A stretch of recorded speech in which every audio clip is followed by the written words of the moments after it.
இந்த எபிசோட்கான ஓப்பனிங் சீனில் mister காங்குக்கு heroine யாரு, எதுக்காக தன்னை காதலிச்சாங்கிற எல்லா உண்மைகளுமே தெரிய வரவும் மனசுடைஞ்சு போய், இத்தனை நாளா நீ இதுக்காக தான் என்னை மிஸ்யூஸ் பண்ணிட்டு இருந்தியா, அப்போ லாயருமே உனக்கு உடந்தையான்னு கேட்கும்போது, இல்லை அவர் ஜஸ்ட் இப்போ தான் எனக்கு ஹெல்ப் பண்ணாரு, மற்றபடி நானும் என்னோட கார்டியனும் தான் 13 வருஷமா இதுக்காக பிளான் பண்ணிட்டு இருந்தோன்னு ஹீரோயின் சொல்ல, சரி நீ அந்த கேடிக் செமி கான்ட்ராக்டர் கம்பெனி ஓனரோட பொண்ணுனா உனக்கு இப்போ அந்த கம்பெனியோட கான்ட்ராக்ட் தானே தேவைன்னு சொல்லி யோசிக்கும் போது தான் மிஸ்டர் காங்குக்கு கொஞ்ச நாளைக்கு முன்னே நம்ம ஹீரோயின் தன்னோட சீக்ரெட் ரூமில் அந்த டாக்குமெண்ட்டை தான் தேடி இருப்பாங்கிற விஷயம் இப்போ நம்ம மிஸ்டர் காங்குக்கு புரிய வரவும், அப்போ அந்த ஃபைலுக்காக தான் அன்னைக்கு நீ சீக்ரெட் ரூம்குள்ளே போனியான்னு மிஸ்டர் காங் கேட்க, எப்படியோ அவரை தள்ளி விட்டுட்டு ஹீரோயின் ஓட ஆரம்பிக்கிறா. இருந்துமே மிஸ்டர் காங் விடலையே, ஹீரோயினை எப்படியாவது பிடிச்சிடணுங்கிறதுக்காக ஃபாலோ பண்ணுறாரு. பட் ஒரு கட்டத்தில் அவ நைட் லேம்பால் அவர் அடிச்சு போட்டுறவும் பாவம் மிஸ்டர் காங் மயங்கி கீழே விழுந்துடுறாரு. என்ன இருந்தாலும் தான் லவ் பண்ண ஆள் இல்லையா, ஸோ நம்ம ஹீரோயினுக்கு அவர் அப்படியே விட்டுட்டு போக மனசு இல்லாததுனால உடனே மிஸ்டர் காங்கோட செக்ரட்டரிக்கு கால் பண்ணி இந்த மாதிரி அவர் மயக்கம் போட்டு விழுந்துட்டாரு, சீக்கிரமா வந்து கூட்டிட்டு போங்கன்னு சொல்லிட்டு ஹீரோயின் அங்கே இருந்து கிளம்பிடுறா. கட் பண்ணா நம்ம கார்டியனை கடத்திட்டு வந்து கட்டி போட்டு வச்சிருக்க கிம் சாங் சொல்லும் மிஸ்ஸஸ் ஹானோட அப்பாவும் கொஞ்சம் கூட இறக்கமே இல்லாம அவங்கள போட்டு அடி அடின்னு அடிச்சு, இதுக்கப்புறம் நீ உயிரோட இருக்கணும்னா எங்க மேல கொடுத்துருக்க கேஸை வாபஸ் வாங்கிட்டு இந்த ஊரை விட்டே ஓடி போயிருன்னு சொல்லி மிரட்டும் போது நம்ம கார்டியன் சைட்ல இருந்து எந்த ஒரு ரிப்ளையுமே வராததுனால, சரி அடி வாங்கி மயக்கத்துல இருக்கா போல, தெளிஞ்சதுக்கு அப்புறம் எதுவா இருந்தாலும் நம்ம பேசிக்கலாம்னு சொல்லி கிம் சாங் சொல்லும் மிஸ்ஸஸ் ஹானோட அப்பாவும் கிளம்பிடுறாங்க. தென் நம்ம கார்டியனை காப்பாத்துறதுக்காக அங்கே வர மிஸ்ஸஸ் ஹான், இது வரைக்கும் இங்கே இருந்து யாரும் உயிரோட வெளியில போனதா சரித்திரமே இல்லை, ஏதோ நான் ஹீரோயின் கிட்ட மாட்டிக்கிட்டேங்கிற ஒரே காரணத்துக்காக தான் உன்னை இங்கே இருந்து அனுப்பி வைக்கிறேன்னு சொல்லும்போது, இதெல்லாம் நீ எந்த நம்பிக்கையில் பண்ணிட்டு இருக்க, ஒருவேளை ஹீரோயின் சொன்ன மாதிரி அவன் உன் புருஷனை விட்டு விலகி போனாலும் கண்டிப்பாக அவர் உன்கிட்ட திரும்ப வர மாட்டாரு, ஏன்னா நீ பண்ணி வச்சிருக்க செயல் அப்படி பேபி. ஸோ என்ன ரிலீஸ் பண்ணுறதுனால உனக்கு எந்த யூஸுமே இல்லைன்னு சொல்லிக்கிட்டே கார்டியன் மிஸ்ஸஸ் ஹானை தள்ளி விட்டுடுறாங்க. புள்ள பூச்சிக்கெல்லாம் கொடுக்கு முளைச்சா இப்படிதான்னு ரொம்பவே ஃபீல் பண்ணுற மிஸ்ஸஸ் ஹான் திரும்ப கார்டியனை அடிக்க முடியாமல் தான் அப்பாவோட பிஏவை விட்டு அவங்கள வெளியில் தூக்கிட்டு வரும்போது அன்எக்ஸ்பெக்டடாக தன்னோட அப்பா கிட்டையும் கிம் சாங் சொல் கிட்டையும் மாட்டிக்கிறாங்க. என்ன தைரியம் இருந்தா எனக்கு தெரியாம இவங்களை காப்பாத்துறதுக்காக நீ ட்ரை பண்ணியிருப்பேன்னு அவங்க அப்பா கேட்க, இங்க பாருங்கப்பா உங்களுக்காக என்னால் டிவோர்ஸ் பண்ணிட்டுலாம் வாழ முடியாது, எனக்கு மிஸ்டர் காங் தேவை, அவர் கூட தான் நான் வாழுவேன், அதுக்கு எனக்கு இவங்க தேவைன்னு சொல்லி மிஸ்ஸஸ் ஹான் அவங்க அப்பா கூட சண்டை போட ஆரம்பிச்சிடுறாங்க. இந்த கேப்ல நம்ம கார்டியன் அப்படியே தவழ்ந்து நைஸா அங்கேருந்து எஸ்கேப் ஆக ட்ரை பண்றதை பார்த்து செம கடுப்பாகிடுற கிம் ஜாங் சுல், கொய்யால எங்ககிட்ட இருந்தே எஸ்கேப் ஆக ட்ரை பண்றியான்னு கேட்டு அவங்கள கண்ணா பின்னான்னு அடிச்சு உதைக்க ஆரம்பிச்சிடுறான். இருந்தும் நம்ம கார்டியன் மிஸ்ஸஸ் ஹானுக்கு முன்னே அப்படியே கெத்தா எழுந்திரிச்சு நிற்கும் போது அவங்க அப்பா ஒரு பெரிய கல்லால் கார்டியன் தலையிலேயே அடித்து கொன்னுடுறாரு. அப்போ நம்ம மிஸ்ஸஸ் ஹானோட முகத்தில் ரத்தம் தெரிக்கும் பாருங்க, பயங்கர கொலவெறியான சீன் இது. ஈவன் நம்ம பிஏவுமே செக் பண்ணி பார்த்துட்டு அவ்வளோதான் சார் சோலி முடிஞ்சு போயிடுச்சுன்னு சொல்லும்போது கரெக்டாக அந்த வீட்டுக்கிட்ட போலீஸ் வர சவுண்டு கேட்கவும் சீக்கிரமாக டெட் பாடியை கிளியர் பண்ணுங்கன்னு மிஸ்ஸஸ் ஹானோட அப்பா ஆர்டர் கொடுத்துட்றாங்க. தென் நம்ம லாயர் இந்த மாதிரி நான் ஜாங்முகியை தேடி வந்திருக்கேன், பிகாஸ் அவங்களை கடத்துறதுக்கான இன்டென்ஷன் உங்களுக்கு இருக்கு, ஈவன் உங்க வீடு ஃபுல்லா செக் பண்றதுக்கான வாரண்ட்டுமே என்கிட்ட இருக்குன்னு சொல்லி தன்னோட ஆளுங்களை விட்டு அந்த வீடு ஃபுல்லாவே தேட சொல்றாரு. பட் நம்ம கார்டியனை அவங்களால கண்டுபிடிக்கவே முடியல, ஏன்னா அவங்க தான் ஏற்கனவே இறந்து போயிட்டாங்க இல்லையா.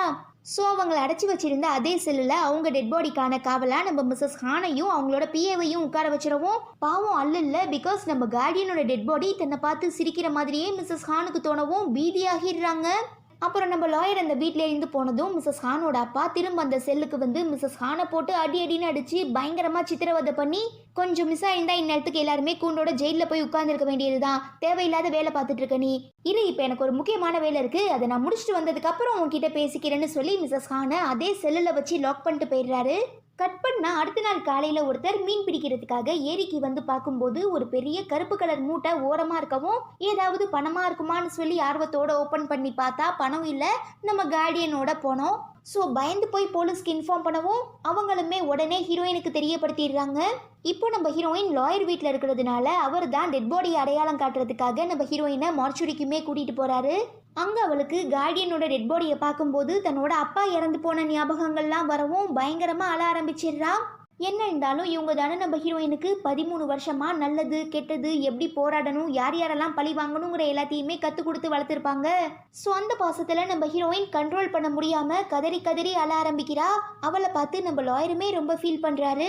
தென் நம்ம கார்டியன் இறந்து போகிறதுக்கு முன்னே அவங்க போட்டிருந்த ட்ரெஸ்ஸு ஷூஸு அப்புறம் அவங்க கிட்ட இருந்த ஒரு சில திங்ஸ் எல்லாம் நம்ம ஹீரோயின் கிட்ட கொடுக்கும்போது தான் அதில் ஒரு வாய்ஸ் ரெக்கார்டர் டிவைஸை பார்க்குறா. ஆக்சுவலாக இவங்களாம் சாதாரணமாக பழி வாங்குறதுக்காக கிளம்புனவங்க இல்லை, பல வருஷமாக பக்காவாக பிளான் பண்ணிட்டு இருந்தாங்க இல்லையா. ஸோ இதே மாதிரி அவங்க கிட்ட நிறையவே அட்வான்ஸான திங்ஸ் எல்லாம் இருக்கும், அதில் ஒன்று தான் இந்த வாய்ஸ் ரெக்கார்டருமே. அப்புறம் நம்ம ஹீரோயின் அந்த ரெக்கார்டரை ப்ளே பண்ணி பார்க்கும்போது எக்ஸ்பெக்டே பண்ணாத நிறைய திடுக்கிடும் தகவல்கள்லாம் கிடைக்குது. என்னன்னா, நம்ம கார்டியன் ஒரு கட்டத்தில் எப்படியும் நம்ம இறந்து போயிடுவோங்கிறத புரிஞ்சுக்கிட்டு அந்த ரெக்கார்டிங் டிவைஸ் ஆன் பண்ணியிருக்காங்க. ஸோ அவங்க இறந்ததுக்கு அப்புறம் கார்டியனோட டெட் பாடியை எப்படி டிஸ்போஸ் பண்ணலான்னு ஒரு டாக் போயிருக்கும்ல. அப்போ மிஸ்ஸஸ் ஹானோட அப்பா, என் பொண்ணு பல வருஷத்துக்கு முன்னால் ஒரு லேடியை பட்னி போட்டே கொன்னால, அதான் அந்த கேடிக் செமி கான்ட்ராக்டர் ஓனரோட பொண்டாட்டி, அவங்க டெட் பாடியை எப்படி யாருக்கும் சந்தேகம் வராத மாதிரி சைலண்டாக டிஸ்போஸ் பண்ணீங்களோ அதே மாதிரி இவங்க கதையுமே முடிச்சிருங்கன்னு சொல்லி ஆர்டர் கொடுத்துருக்காரு. ஆக்சுவலாக இவ்வளோ நாளாக தன்னோட அம்மா எங்கேயோ உயிரோடு இருக்காங்கன்னு தான் ஹீரோயின் நினச்சிட்டு இருக்கா. பட் இப்போ அவங்க இறந்து போனது கன்ஃபார்ம் ஆனதுக்கப்புறம் ஹீரோயினால் தாங்கிக்கவே முடியலை. தென் நமக்கு ஹீரோயினோட அம்மாவுக்கு என்ன ஆச்சுங்கிறத காட்டுறாங்க. நம்ம ஹீரோயின் ஃபாரினுக்கு போயிடுவாள். அதாவது நம்ம லாயர் அவளை காப்பாற்றி ஃபாரினுக்கு அனுப்பி வச்சதுக்கப்புறம் தன்னோட இறந்து போன ஹஸ்பண்ட் சார்பாக நியாயம் கேட்டு அவரோட அந்த கம்பெனியை திரும்ப வாங்குறதுக்காக ஹீரோயினோட அம்மா ரொம்பவே போராடி இருப்பாங்க. பட் எல்ஒய் கம்பெனிஸ்னு பேரை மாற்றிட்டதுனால ஹீரோயின் அம்மா சொன்னதை யாருமே கேட்கல. ஈவன் ஒருத்தர் கூட அவங்களுக்கு ஹெல்ப் பண்ண முன் வரல. இருந்தும் அவங்க விடாமுயற்சியோட தனியாளாக இருந்து போராடி இருக்காங்க. அப்படி இருக்கச்சு தான் மிஸ்டர் காங்குக்கு இந்த கம்பெனியை வரதட்சணையாக கொடுக்க போகிறாங்கங்கிற விஷயம் தெரிய வந்ததும் மிஸ்டர் காங் அண்ட் மிஸ்ஸஸ் ஹானோட மேரேஜை ஸ்டாப் பண்ணுறதுக்காக இவங்க பிளான் பண்ணிட்டு இருக்காங்கன்னு சொல்லி நம்ம ஹீரோயினோட அம்மாவை பிடிச்சி தான் அப்பா வீட்டுக்கு பேஸ்மெண்ட்டில் இருக்க அந்த ஜெயிலில் போட்டு அடைச்சி சாப்பாடு தண்ணின்னு எதுவுமே கொடுக்காம பல நாளாக நம்ம ஹீரோயினோட அம்மாவை பட்னி போட்டு மிஸ்ஸஸ் ஹான் அவங்கள கொலை பண்ணது மட்டும் இல்லாமல் யாருக்கும் சந்தேகம் வந்துடக்கூடாதுங்கிறதுக்காக கிம் சாங் ஜுல் கூட சேர்ந்து பார்ட்னர்ஷிப் வச்சுக்கிட்டு ஒரு ட்ரக் டிரைவரை ரெடி பண்ணி ஹீரோயின் அம்மாவோட டெட் பாடியை ஒரு பெரிய பிரிட்ஜில் இருந்து கீழே போட்டிருக்காங்க. அதாவது தண்ணி மாதிரி ஓடும்ல, அந்த மாதிரி ரிவரில் போட்டதுனால இன்னை வரைக்கும் ஹீரோயினோட அம்மா டெட் பாடி கிடைக்கவே இல்லையாம்மா. தென் மிஸ்ஸஸ் ஹான் அப்பாவோட பிஏ போனா போதுன்னு அவங்களுக்கு ஹெல்ப் பண்ணி அந்த ரூம்ல இருந்து வெளியில கொண்டு வந்ததுக்கப்புறம் ஒரு ஆம்புலன்ஸ்ல ஏற்றி விட்டு சேஃபாக அனுப்பி வச்சிடுறான். அப்புறம் மிஸ்டர் காங் கார்டியனோட ஃபியூனரலுக்குமே வராரு. என்னதான் அவருக்கு ஹீரோயினை பார்க்கும்போது செம்ம கோவம் வந்தாலும் ஒரு கடத்தில் பாவமாக இருக்கிறதுனால சரி நமக்கு ஏன் தேவையில்லாத பம்புன்னு சொல்லி இறந்து போனவங்களுக்கான மரியாதையெல்லாம் பண்ணிட்டு ஒரு சம்பிரதாயத்துக்காக நம்ம ஹீரோயினுக்கு ஆறுதல்லாம் சொல்லவும், கார்டியன் இறந்து போகிறதுக்கு முன்னே என்னோட அம்மாவான கிம் ஜின் சோக்கை பிளான் பண்ணி கொலை பண்ணது உங்கள் ஒய்ஃப் மிஸ்ஸஸ் ஹான் தாங்கிற எல்லா உண்மையுமே எனக்கு தெரியப்படுத்திட்டு தான் போயிருக்காங்கன்னு ஹீரோயின் சொல்ல மிஸ்டர் காங் மிரண்டு போயிடுறாரு. பிகாஸ் ஏற்கனவே இவருக்கு நம்ம ஹீரோயினோட அம்மாவை நல்லா தெரியும். ஸோ மிஸ்டர் காங்குக்கு ஹீரோயின் சைடில் இருக்கிற நியாயங்கள் எல்லாமே கொஞ்சம் கொஞ்சமாக ஒன்று ஒன்றா தெரிய வரவும் ஒருவேளை நாம தான் தப்பு பண்ணிட்டோம் போலன்னு பயங்கரமாக ஃபீல் பண்ண ஆரம்பிக்கிறாரு. ஆக்சுவலாக ஒரு சில வருஷங்களுக்கு முன்னே நம்ம ஹீரோயின் அம்மாவோட டெட் பாடியை டிஸ்போஸ் பண்ணுறதுக்காக ஒரு ட்ரக் டிரைவர் ஹெல்ப் பண்ணியிருப்பான்ல, அவன் மிஸ்டர் காங்கை மீட் பண்ணி இந்த மாதிரி உங்கள் ஒய்ஃப் எனக்கு ஒரு அசைன்மெண்ட் கொடுத்தாங்க, ஈவன் நானுமே அதை பர்ஃபெக்டாக தான் பண்ணேன், பட் பேசினபடி அவங்க எனக்கு கரெக்டான பணத்தை கொடுக்கல, இப்போ எனக்கு நிறையவே பணம் தேவைப்படுதுன்னு சொல்லி மிஸ்டர் காங்கிட்ட இருந்து பணம் வாங்கிட்டு போயிருப்பான். ஸோ அப்படிதான் மிஸ்டர் காங்குக்கு கிம் ஜின் சோக்குங்கிற ஒரு லேடி இறந்து போன விஷயம் தெரியும். பட் இவங்க தான் நம்ம ஹீரோயினோட அம்மான்லாம் தெரியாது. இருந்தும் தன்னோட ஒய்ஃப் கொஞ்சம் கூட இறக்கமே இல்லாமல் ஒரு அப்பாவி லேடியை கொண்டுட்டாங்கிற கோபத்தில் அவங்கள கண்ணா பின்னான்னு வீட்டுக்கு வந்து திட்டும்போது, நீங்கள் என்ன தப்பாக நினச்சிட்டு இருக்க மாதிரி நான் யாரையுமே கொலை பண்ணலை, அந்த லேடி கிம் ஜின் சாக் நம்ம 2 பேரோட கல்யாணத்தையும் நிறுத்த பார்த்தாங்க. ஸோ நான் எங்கள் அப்பா ஆளுங்களை விட்டு ஜஸ்ட் அவங்கள மிரட்ட மட்டும்தான் சொன்னேன். பட் இந்த இன்சிடெண்ட்டில் அவங்க இறந்து போவாங்கன்னு நான் நினச்சி கூட பார்க்கல. அந்த விஷயம் யாருக்கும் தெரிஞ்சிடக்கூடாதுங்கிறதுக்காக தான் ட்ரக் டிரைவர் கிட்ட பணத்தை கொடுத்து டெட் பாடியை டிஸ்போஸ் பண்ண சொன்னேன்னு மிஸ்ஸஸ் ஹான் போய் சொல்லியிருக்காங்க.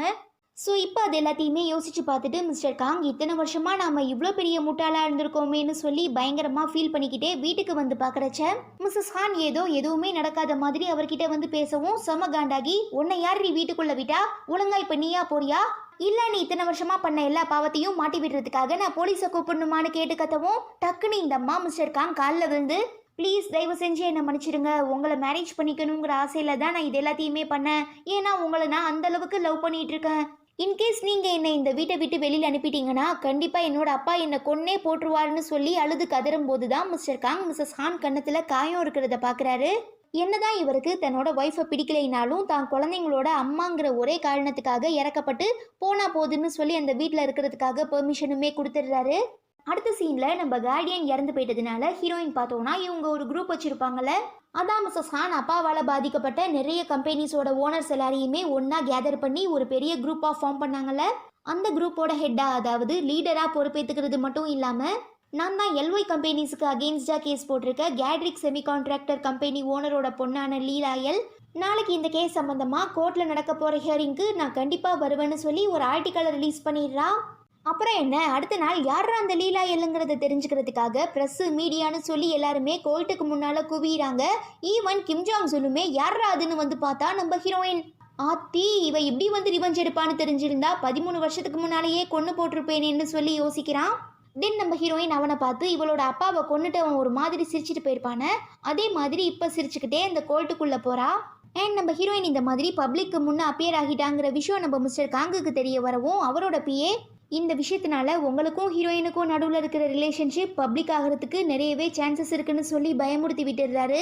கட் பண்ணா நம்ம ஹீரோயின் ட்ரையல் எல்லாம் முடிச்சுட்டு வெளியில வரும்போது கிம் ஜாங் சுல் மிஸ்ஸஸ் ஹானோட அப்பா கிட்ட ரொம்பவே காரசாரமா பேசிட்டு இருக்கதை பார்த்து செம்ம கடுப்பாகி அவன் மேல காரை விட்டு ஏத்துறதுக்காக வேகமா போறா.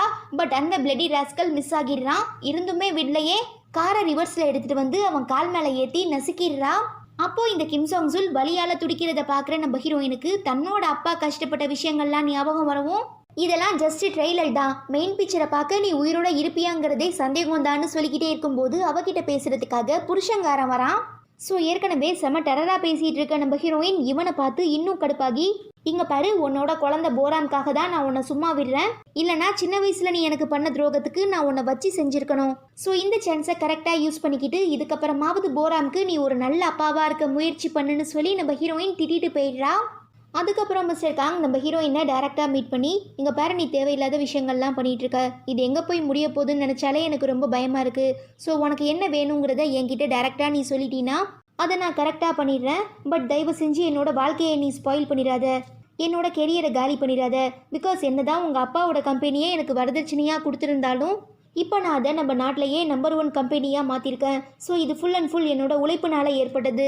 அப்படி இருக்கச்ச யார் யாரோ பண்ண தப்புக்காக நான் 13 வருஷமாக ரொம்ப கஷ்டப்பட்டு முன்னேற்றின கம்பெனியை என்கிட்ட இருந்து தட்டி பறிக்கிறது நியாயமே இல்லை. அதே நேரம் நீ அனுபவிச்ச கொடுமைகளையும் வலிகளையும் என்னால் புரிஞ்சுக்க முடியுது. ஸோ ப்ளீஸ் உனக்கு என்ன தேவை, நீ என்ன எதிர்பார்க்குறங்கிறத என்கிட்ட சொன்னீன்னா கண்டிப்பாக அதை நான் உனக்காக செஞ்சு தருவேன்னு சொல்லி மிஸ்டர் காங் ஹீரோயினுக்கு முன்னே மண்டி போட்டு பயங்கரமாக கெஞ்சிறாரு.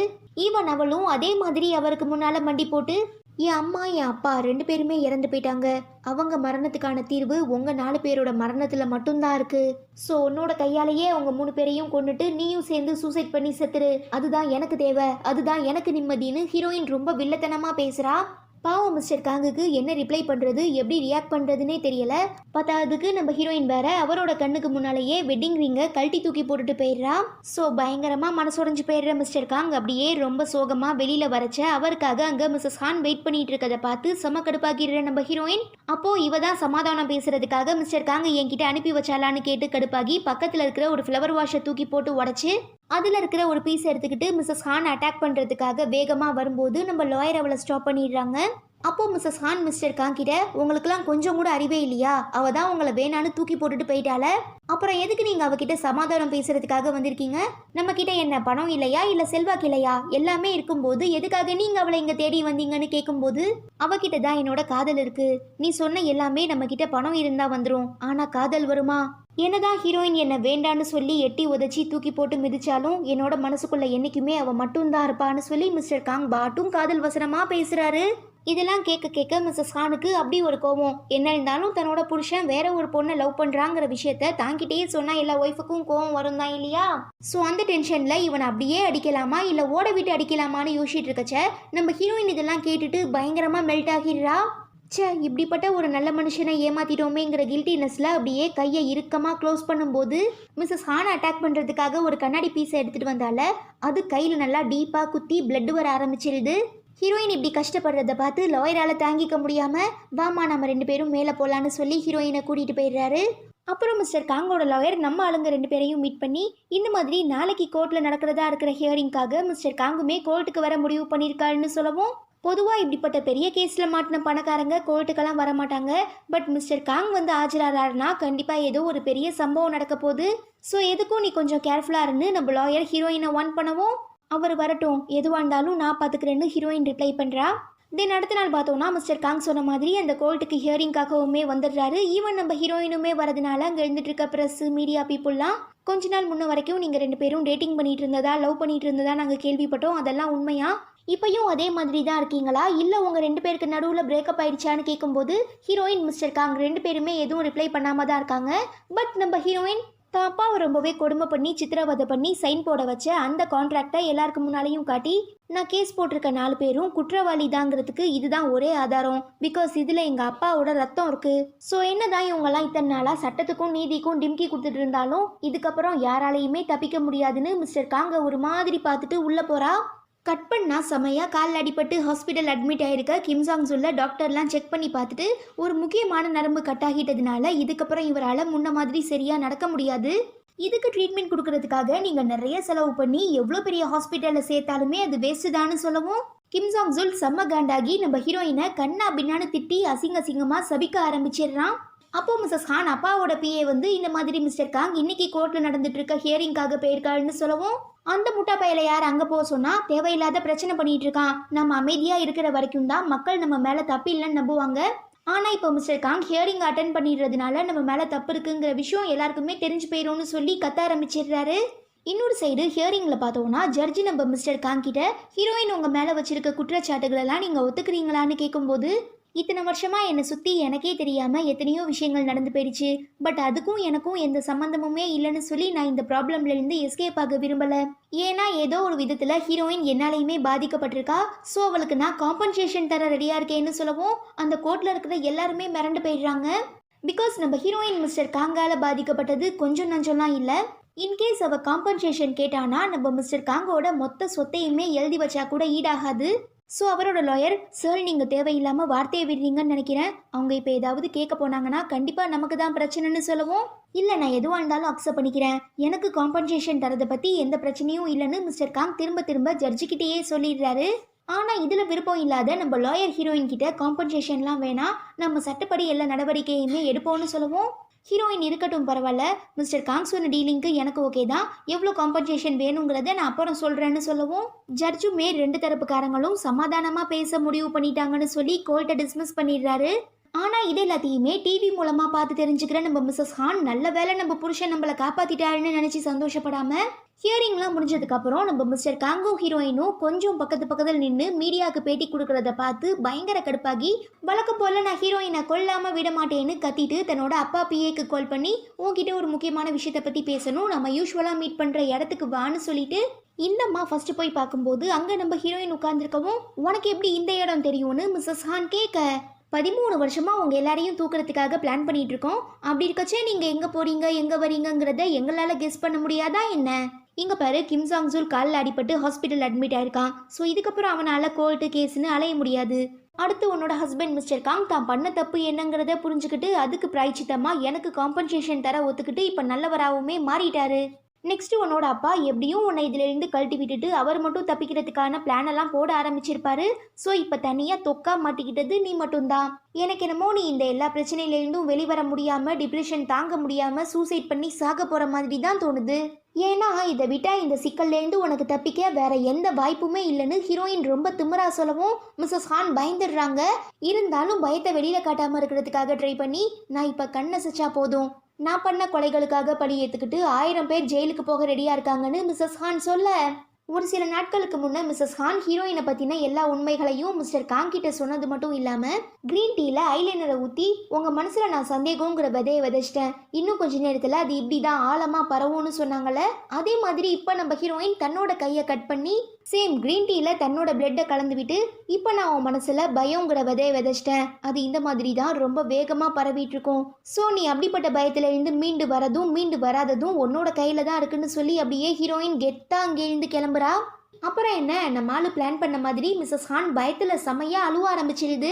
அடுத்த சீனில் நம்ம ஹீரோயினும் மிஸ்டர் காங்கும் காம்பன்சேஷனை பற்றி பேசுகிறதுக்காக வந்திருக்க அந்த இடத்துல இருக்கிற லாயர் பார்த்தோன்னா நீங்கள் இந்த கேஸை கோர்ட்டுக்கு கொண்டுட்டு வரதுக்காக கலெக்ட் பண்ண எல்லா ஆதாரமுமே இல்லீகலானது, அதாவது மிஸ்டர் காங்கோட ஃபோனை ட்ராக் பண்ணதாக இருக்கட்டும் இல்லை மிஸ்ஸஸ் ஹான் அப்பாவோட வீட்டில் ரெக்கார்டிங் டிவைஸ் வச்சதாக இருக்கட்டும், இதெல்லாமே சட்டத்துக்கு அகெயின்ஸ்டானதுங்கிறதுனால எங்களால் இதை ஒரு தகுந்த ஆதாரமாக ஏற்றுக்க முடியாது. ஆனால் உங்கள் அப்பாவை ரொம்பவே கொடுமை பண்ணி டார்ச்சர் பண்ணி சைன் போட வச்ச அந்த கான்ட்ராக்ட் பேப்பரை சப்மிட் பண்ணதுக்கு அப்புறம் தான் இந்த கேஸ் இவ்வளோ தூரம் வந்திருக்கு.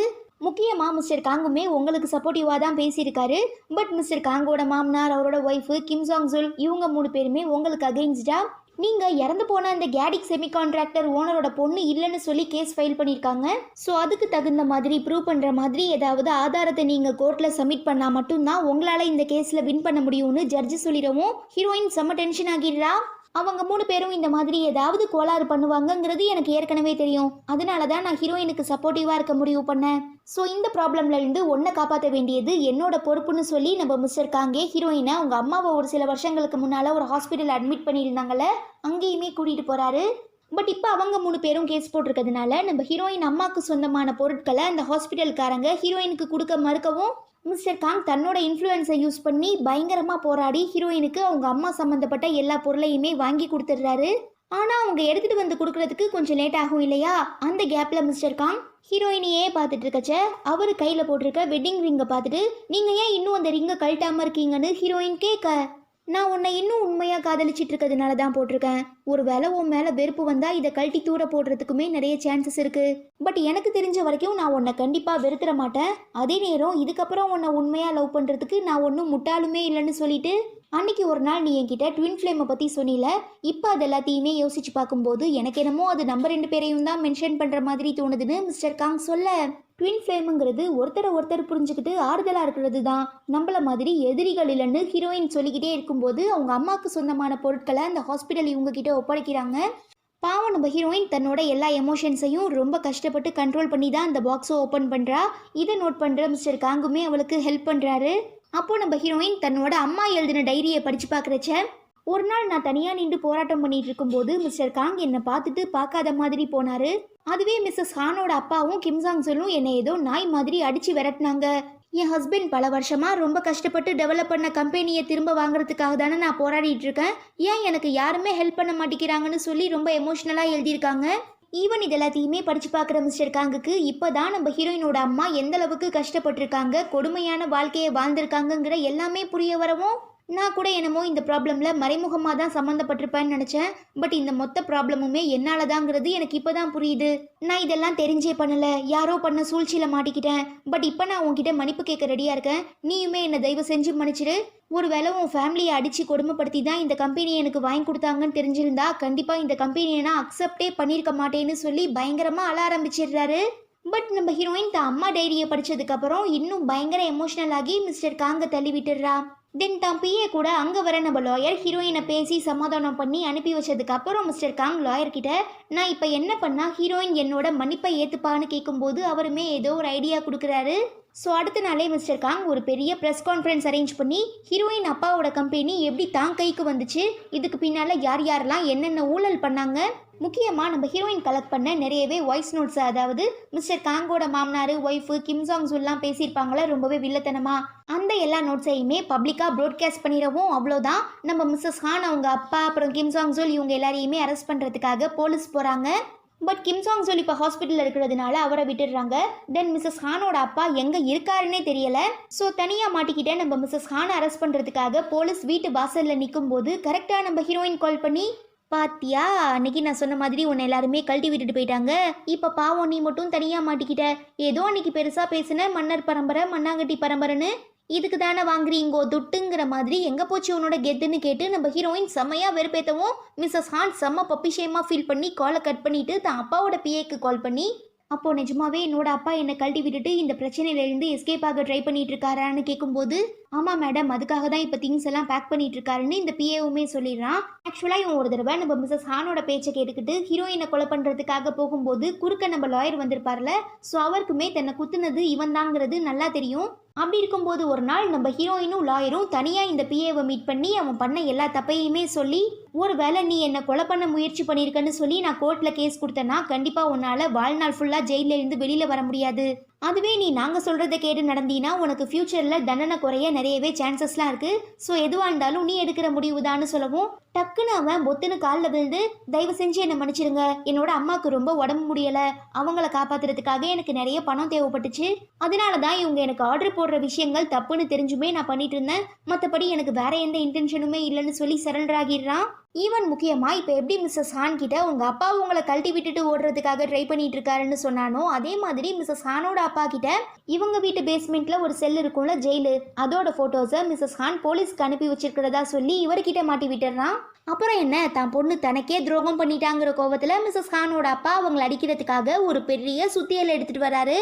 அதே நேரம் தன்னோட அப்பா தனக்கு துரோகம் பண்ணிட்டாருன்னு நினச்சிக்கிட்டு மிஸ்ஸஸ் ஹான் அவர்கிட்ட சண்டை போடுறதுக்காக டைரெக்டாக வீட்டுக்கே வந்துடுறாங்க. தென் என்ன, ஒரே டாம் அண்ட் ஜெரி சீக்வன்ஸ் தான். மிஸ்ஸஸ் ஹானோட அப்பா ஏதோ டாம் மாதிரி சுத்தியில் எடுத்துக்கிட்டு விரட்ட, மிஸ்ஸஸ் ஹான் ஏதோ ஜெரி மாதிரி பயந்து பயந்து ஓட, இவங்க 2 பேரையும் தடுக்கிறதுக்காக அந்த டாக் மாதிரி நம்ம பிஏவுமே ட்ரை பண்ணுறான். பட் இந்த சீன் என்னதான் பார்க்குறதுக்கு காமெடியாக இருந்தாலும் நிஜமாவே ரொம்ப ட்ராஜடியான சீனு. ஒரு கட்டத்தில் மிஸ்ஸஸ் ஹான் அவங்க அப்பா கிட்ட தொக்கா மாட்டுறாங்க.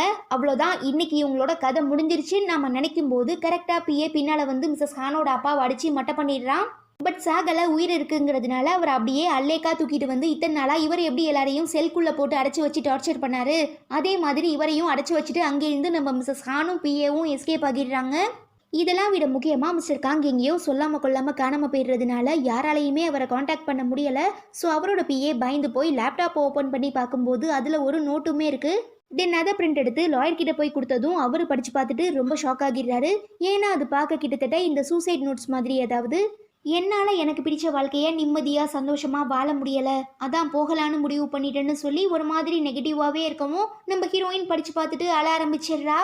அப்புறம் என்ன, எல்லாரும் சேர்ந்து நம்ம மிஸ்டர் காங்க தேடுற வேட்டையை ஆரம்பிக்கிறாங்க. அப்போதான் ஹீரோயினுக்கு இவங்க 2 பேரும் மேரேஜ் பண்ணிக்கிட்ட அந்த சர்ச் ஞாபகம் வரவும் டைரெக்டாக அங்கே போய் மிஸ்டர் காங்கோட பேரை சொல்லி கதறா. பட் அவர் அங்கே இருக்கிற மாதிரி தெரியலைங்கிறதுனால ஹீரோயினுமே ரொம்ப சோகமாக அங்கேருந்து கிளம்பும்போது மிஸ்டர் காங் ஃபாதர் கிட்ட பாவ மன்னிப்பு கேட்டுட்டு வெளியில் வராரு. அவ்வளோதான், ஹீரோயின் மிஸ்டர் காங்கை பார்க்க, மிஸ்டர் காங் ஹீரோயினை பார்க்கன்னு சொல்லி கண்ணாலேயே காதல் பண்ண ஆரம்பிச்சிடுறாங்க. பொறுத்தது போதும் பொங்கி எழுன்னு சொல்லி நம்ம ஹீரோயின் தாங்குள்ள இருக்கிற அந்த எல்லா எமோஷன்ஸையும் வெளிப்படுத்துகிற மாதிரி பயங்கரமாக அளவும் மிஸ்டர் காங் பார்த்து தாங்கிக்க முடியாமல் அவளை ஹக் பண்ணி அவரும் சேர்ந்து அழ ஆரம்பிச்சிடுறாரு.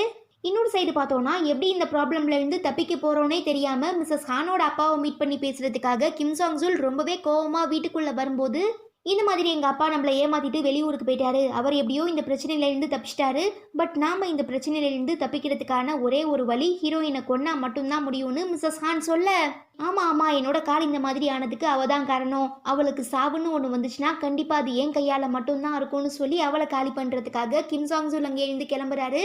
அப்பா அவங்க செக்ரட்டரி கால் பண்ணி இந்த மாதிரி மிஸ்டர் காங்கும் ஹீரோயினும் ஹாலிடே ஹவுஸில், அதாவது மிஸ்டர் காங்கும் ஹீரோயினும் கொஞ்ச நாளைக்கு முன்னால் ஹனிமூனுக்கு போனாங்களே அந்த வீட்டில் இருக்காங்கங்கிற விஷயத்த சொன்னதுமே அவ்வளோதான், கொய்யால உனக்கு ஏன் கையால் தாண்டி சாவுன்னு சொல்லி மிஸ்ஸஸ் ஹான் ஹீரோயினை போட்டு தள்ளுறதுக்காக இன்னொரு காரில் கிளம்பி போகிறாங்க. பட் இது எதுவுமே தெரியாம மிஸ்டர் காங்கும் ஹீரோயினும் மாத்தி மாத்தி காதல் மலையை பொழிஞ்சு ரொமான்ஸ் பண்ணிட்டு இருக்காங்க.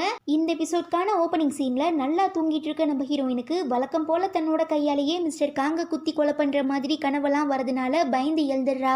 என்னாச்சுன்னு மிஸ்டர் காங் கேட்க, நீங்க இறந்து போற மாதிரி கனவு வந்ததுன்னு சொல்றதுனால அப்படியெல்லாம் எதுவும் ஆகாது, நீ தைரியமாறுன்னு மிஸ்டர் காங்கே கொஞ்சம் பயந்து பயந்து தான் ரிப்ளை பண்றாரு. ஸோ அவரோட கையை பிடிச்சு, எக்காரணத்தை கொண்டும் எந்த ஒரு தப்பான முடிவும் எடுத்துடாதீங்க, என்னதான் இப்போ நாம கஷ்டப்பட்டாலும் ஃபியூச்சர்ல கண்டிப்பா சந்தோஷமா வாழலாம், சரி உங்களுக்கு ஏதாவது ஆசை இருக்கான்னு ஹீரோயின் கேட்குறா. நான் லவ் பண்றவங்க கூட சந்தோஷமா கடைசி வரைக்கும் வாழணும்னு மிஸ்டர் காங் சொல்லிட்டு உன்னோட ஆசை என்னன்னு கேட்குறாரு. எந்த ஒரு பிரச்சனையும் இல்லாம ரொம்ப அமைதியான வாழ்க்கை வாழணும்னு ரிப்ளை பண்றா. தென் ஹீரோயினை தேடி வந்த கிம் சாங் ஜூல் அவளை பார்த்ததுமே நிறைய பெயின் கில்லர் டேப்லெட்ஸ் எல்லாம் அள்ளி வாயில போட்டுக்கிட்டு அவளை கொலை பண்றதுக்காக கொலை வெறியோட உள்ள போறான். அதுவே இங்க மிஸ்ஸஸ் ஹான் மிஸ்டர் காங்கு கால் பண்ணி பயங்கரமா அழுதுகிட்டே, நம்ம பொண்ணு டேபிக்கு நீங்க இங்க இருக்கீங்கன்னு தெரிஞ்சதும் உங்களை பார்க்கணும்னு சொல்லி பயங்கரமா அழுது அடம் பிடிச்சா. ஸோ நானுமே கூட்டிட்டு வந்தேன், பட் உங்களை டிஸ்டர்ப் பண்ணக்கூடாதுன்னு சொல்லி எப்படியோ நம்ம பொண்ணுக்கிட்ட பேசி சமாளித்து நான் திரும்ப கூட்டிகிட்டு போகும்போது அவள் காரில் இருந்து எகிரி குதிச்சு ஓடி போயிட்டா. நானும் என்னால் முடிஞ்ச வரைக்கும் தேடி பார்த்தேன், என்னால் கண்டுபிடிக்க முடியல, எனக்கு ரொம்ப பயமாக இருக்குங்க, ஒரு வேளை உங்களை தேடி அங்கே கூட வரலாம், எதுக்கும் நீங்கள் நம்ம பொண்ணை தேடினா நல்லாயிருக்கும்னு மிஸ்ஸஸ் ஹான் சொல்ல, இவருக்கு தன்னோட ஒய்ஃபை மட்டும்தான் பிடிக்காது, மற்றபடி குழந்தைங்க மேலே உயிரே வச்சிருக்கிறதுனால உடனே டேபிக்கு கால் பண்ணவும் ஸ்விட்ச் ஆஃப்னு வரதுனால ரொம்பவே பயந்து போய் ஹீரோயின் கிட்ட, நான் போய் அவளை வெளியில் தேடி பார்க்குறேன், ஒரு வேளை வீட்டுக்குள்ளே வந்துட்டா நீ எனக்கு கால் பண்ணுன்னு சொல்லிட்டு மிஸ்டர் காங் பாப்பாவை தேடி வெளியில் வந்துடுறாரு. ஆக்சுவலாக இது எல்லாமே மிஸ்டர் காங்க ஹீரோயின் கிட்டே இருந்து பிரிக்கிறதுக்காக மிஸ்ஸஸ் ஹான் போட்ட பிளான் தான். ஈவன் இப்போ அவங்க பொண்ணு டேபியுமே கூட அவங்க செக்ரட்டரியோட கண்ட்ரோலில் தான் இருக்காங்க. பாவம் இது எதுவுமே தெரியாமல் மிஸ்டர் காங் கொற்ற மலையில் தன்னோட குழந்தைய தேடிட்டு இருக்கச்ச வீடு ஃபுல்லாக பவர் கட் ஆகிடுறதுனால ஏதோ ஒன்று தப்பாக நடக்க போகுதுங்கிற விஷயத்த புரிஞ்சுக்கிறாரு. அதே நேரம் இந்த சான்ஸை யூஸ் பண்ணி ஹீரோயினை கொலை பண்ணுறதுக்காக கிம் சாங் ஜூலுமே வீட்டுக்குள்ளே போயிடுறான். எப்படியாவது அவன்கிட்ட இருந்து தப்பிச்சிடணுங்கிறதுக்காகவே ஹீரோயின் தன்னோட கையில கிடைக்கிற பொருள் எடுத்து அவன் அடிபட்டிருக்க காலில் திரும்ப அடிக்கவும் வலி தாங்க முடியாம துடிக்கிறான். இப்படி தானே இருக்கும் என்னோட அப்பாக்கு. என்ன எங்க அப்பா கழுத்தையா நீ மிதிச்ச, இருறான்னு சொல்லி அவன் அடிபட்டிருக்க காலில் திரும்ப திரும்ப போட்டு மிதிக்கவும் அவன் சமக்கடுப்பாகி ஹீரோயினை கீழே தள்ளி அப்படியே அவ கழுத்தை டைட்டா நெரிச்சு, இப்ப தெரியுதா அந்த வலி எப்படி இருக்கும்னு, சாவடி சாவடி சாவடின்னு சொல்லி நம்ம ஹீரோயினை மரண தருவாய்க்கே கூட்டிட்டு போயிடுறான். அவ்வளோதான், நம்ம ஹீரோயின் கண்ணெல்லாம் சொருகி போய் மயங்கிடுறா. பட் கரெக்டான டைமுக்கு அங்க வர மிஸ்டர் காங் கிம் சாங் சூல் மண்டை மேலேயே மட்டுன்னு ஒன்று வச்சு மர்டர் பண்ணிடுறாரு. கொய்யால ஏன் ஆளையே நீ கொலை பாக்குறியான்னு கேட்டு கோபத்துல மிஸ்டர் காங் அவன் கழுத்தை போட்டு நெரிச்சு அவ்வளோதான் அவன் சாப்டரையே க்ளோஸ் பண்ணிடுறாரு. இதை பார்த்து மிரண்டு போயிடுற நம்ம ஹீரோயின், ஐயோ நீங்க எவ்வளவு பெரிய தப்பு பண்ணிட்டீங்க தெரியுமா, சரி சரி மறந்துடுங்க, நான் இதுக்கான பொறுப்பேற்றுக்கிறேன்னு சொல்லவும், இல்ல நீ ஃபர்ஸ்ட் இந்த தண்ணியை குடி, அதுக்கப்புறம் எது வாழ்ந்தாலும் பேசிக்கலான்னு மிஸ்டர் காங் சொல்றதுனால ஹீரோயினுமே குடிக்கிறா. பட் அப்போ மிஸ்டர் காங் அவன் அட்டாக் பண்ண வந்தது ஒன்ன, நீ யாரு, என்னோட உயிர், என் உயிருக்கு ஏதாவது ஒரு பிரச்சனை வந்துச்சுன்னா அதை நான் தான் தடுக்கணும், அதனால தான் அவனை நான் கொலை பண்ணேன், ஸோ நானே இதுக்கான பொறுப்பேற்றுக்கிட்டு ஜெயிலுக்கு போகவும் ரெடியா இருக்கேன்னு சொல்லும்போது ஹீரோயின் அதெல்லாம் வேணான்னு சொல்லி எழுந்திருக்கிறச்ச டக்குன்னு மயக்கம் போட்டு விழுந்துடுறா. பிகாஸ் மிஸ்டர் காங் எடுத்த முடிவுக்கு கண்டிப்பாக ஹீரோயின் ஒத்துக்க மாட்டாங்கிறது அவருக்கு நல்லா தெரியுங்கிறதுனால தான் நம்ம ஹீரோயினை காம்ப்ரமைஸ் பண்ணுறதுக்காக அந்த தண்ணியில் மயக்க மருந்து கலந்துருப்பாரு.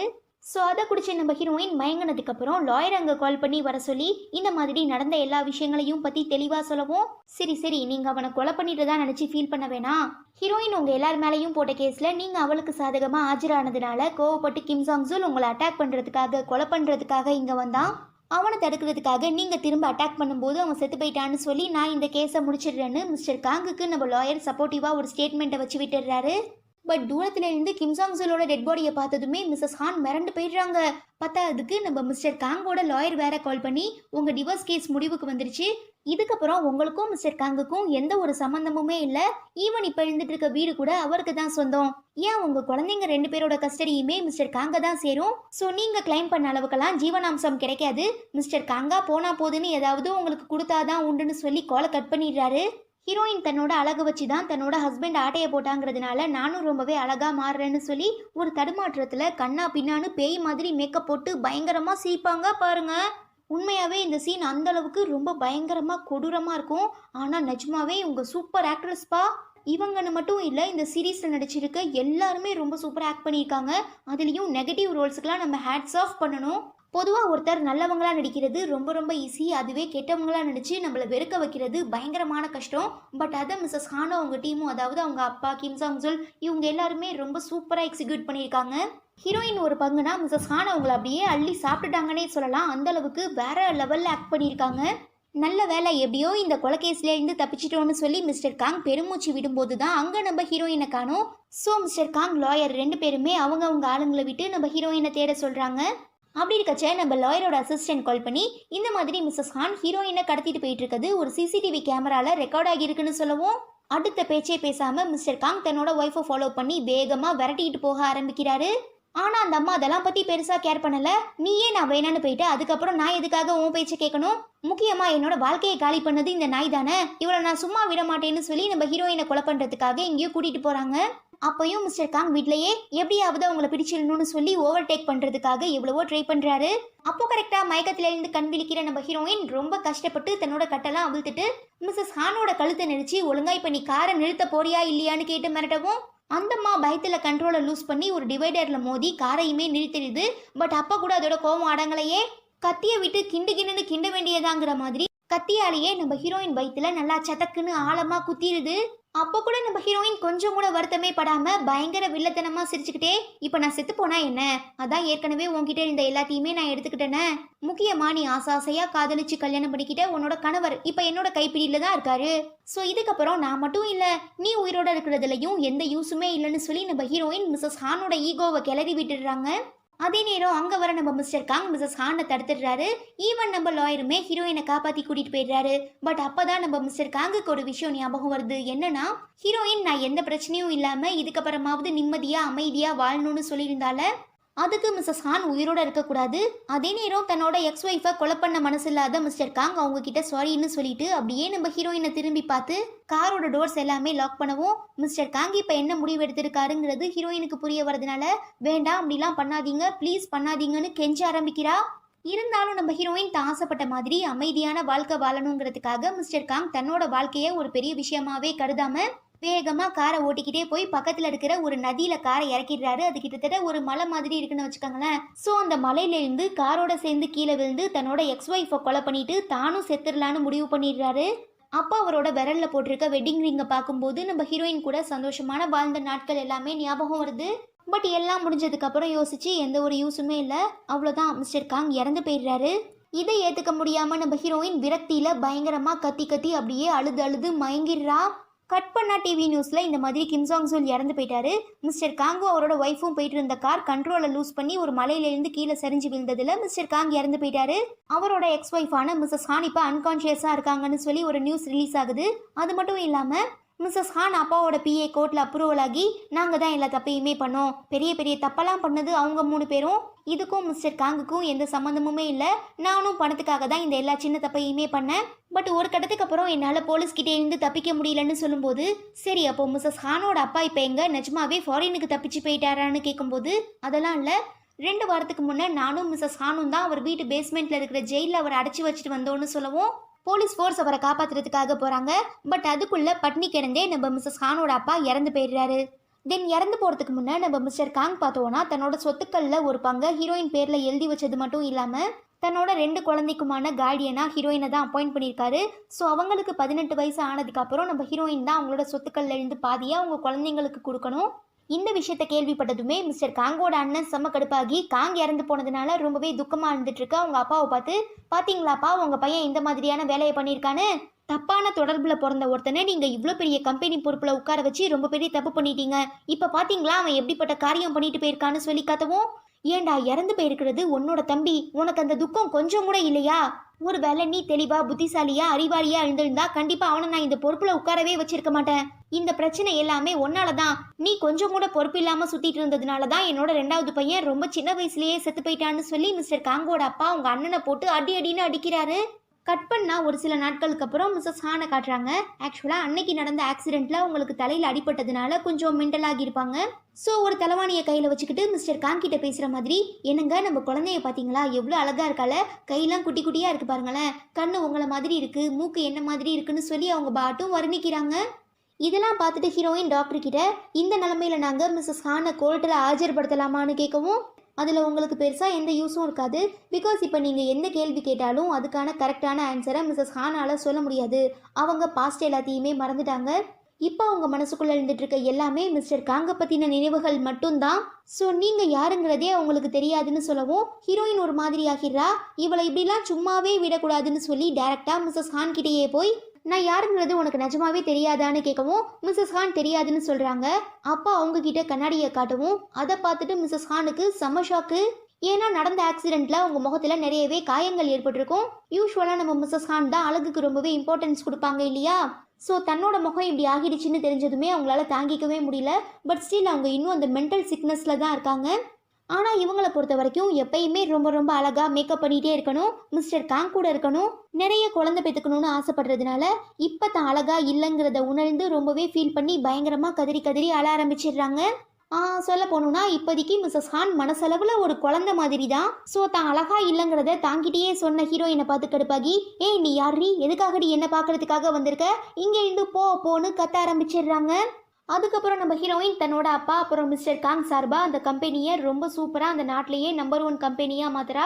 ஈவன் நான் ப்ராஃபிட்டபிள் ட்ரஸ்டெல்லாம் இருப்பாங்களா, அதாவது சேவ் பண்ணுற மாதிரி, அதுக்கான ட்ரஸ்ட்டையும் ஸ்டார்ட் பண்ணி நிறையவே நல்ல விஷயங்கள் செஞ்சுட்டு மிஸ்டர் காங்கை மறக்க முடியாமல் அவர் ஆசைப்பட்ட மாதிரி இந்த ப்ரூனோ ஆரிஸ் இருக்கும்ல அர்ஜென்டினால, அங்கே போகிறதுக்காக ஃப்ளைட் டிக்கெட்லாம் புக் பண்ணவும் லாயர் அவளுக்காக சமைச்செல்லாம் கொடுத்து, நீ என்ன தனியாக போறியா இல்லை நானுமே வரணுமான்னு கேட்கும்போது, இல்லை பரவாயில்ல நானே போய்க்கிறேன், என்னதான் நம்ம பிறக்கும் போது நம்மளை சுற்றி நிறைய பேர் இருந்தாலும் நம்ம சாகும்போது ஒரு சிலர் மட்டும்தான் இருப்பாங்க, அதுவே வாழும்போது நம்மளை வெறுக்கிறவங்க நிறைய பேர் இருப்பாங்க.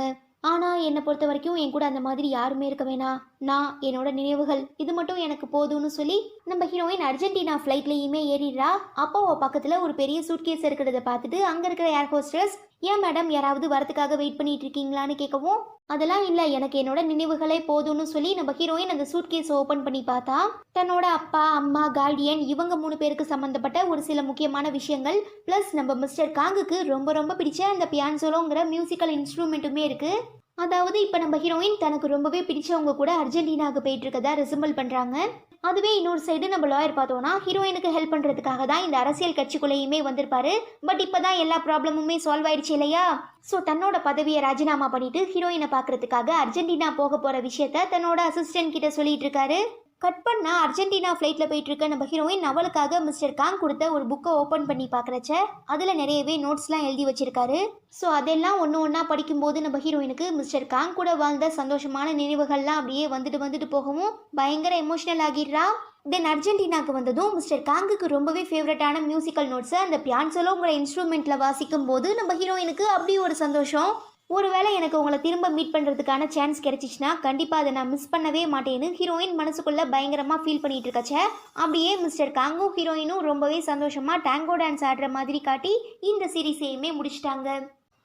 என்னதான் மிஸ்டர் காங் இறந்து போனாலும் எண்டிங் ஒன்றும் அவ்வளோ சோகமாலாம் இல்லை, ஓரளவுக்கு சாட்டிஸ்ஃபைடான எண்டிங் தான். ஏன் அப்படி சொல்கிறேன்னா கண்டிப்பாக 90% செகண்ட் சீசன் வரதுக்காக சான்சஸ் இருக்குது.